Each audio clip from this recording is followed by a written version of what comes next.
राधा और कृष्ण के प्रेम के बारे में कौन नहीं जानता है। कहते हैं कि कृष्ण और राधा का विवाह नहीं हो पाया था, लेकिन दोनों में इतना प्रेम था कि आज भी दोनों का नाम एक साथ लिया जाता है। श्री कृष्ण का राधा के लिए प्रेम और राधा का श्री कृष्ण के लिए समर्पण देखते ही बनता था। शायद इसलिए अपने आप को सबसे बड़ा भक्त कहने वाले नारद मुनि को राधा से जलन होने लगी थी। यह बात श्री कृष्ण अच्छी तरह से जानते थे।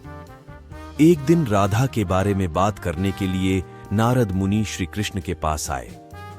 यह बात श्री कृष्ण को पता चल गई थी।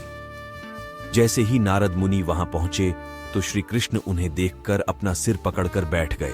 नारद मुनि ने श्री कृष्ण से पूछा कि क्या हुआ प्रभु, आप ऐसे अपने सिर को पकड़कर क्यों बैठे हैं?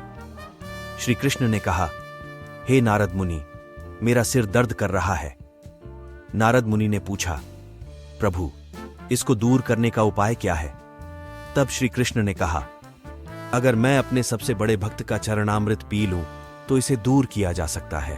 तब नारद मुनि सोचने लगे कि सबसे बड़ा भक्त तो मैं हूं, लेकिन अगर मैं अपना चरणामृत दूंगा तो मुझे नरक जाने जितना पाप लगेगा। मैं प्रभु को अपना चरणामृत नहीं दे सकता।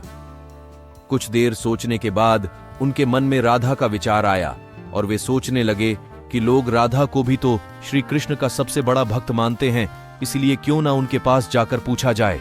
ऐसा सोचकर वह राधा के पास गए और उन्हें सारी बात बता दी।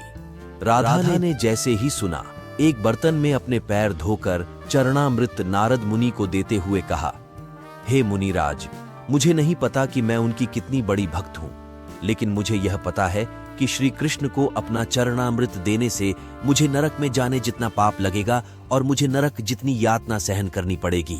मुनिवर, वह सब मैं सहन कर सकती हूँ, लेकिन अपने स्वामी को पीड़ा में नहीं देख सकती। यह चरणामृत ले जाकर आप उन्हें दे दें। राधा की बात सुनकर नारद मुनि का सारा घमंड चूर चूर हो गया और उनको पता चल गया कि राधा ही सबसे बड़ी भक्त हैं और श्री कृष्ण ने यह लीला मुझे समझाने के लिए ही रची थी। जब नारद मुनि राधा के पास से वापस आ रहे थे तो उनके मुख से केवल राधा के नाम की ही धुन सुनाई दे रही थी।